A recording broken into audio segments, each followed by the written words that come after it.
এই জবাটা কয়েকদিন আগে একটাই ফুটেছিল, এখন তিনটা একসঙ্গে সঙ্গেই হয়েছে, দেখতে খুব ভালো লাগছে। এই বৃষ্টিটা হয়ে গাছের উপকার হয়েছে। এটা লালের উপরে হলুদ ডোরা, ফুলটা দারুণ দেখতে হয়েছে। এই গাছটায় শুধু গোবর সার, খৈলের জল দেওয়া আছে, আর কোনো সার এখন পর্যন্ত দেইনি। জৈব সার দিব এর পরে, 2 সপ্তাহের পরে জৈব সার দেবো।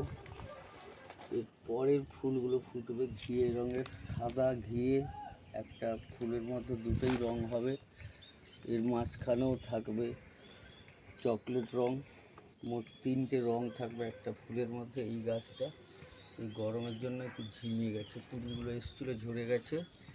এরপরের কুড়িগুলো এলে এটাও দারুণ হবে, একই সার ওষুধ একই দাঁড়াই যাচ্ছে। আর ওর মাঝখানে কিছু পুঁই গাছ লাগিয়ে দিয়েছি, পুঁই গাছগুলোও হয়ে যাবে একসঙ্গে। এরকমই করবেন, ভালোই হবে।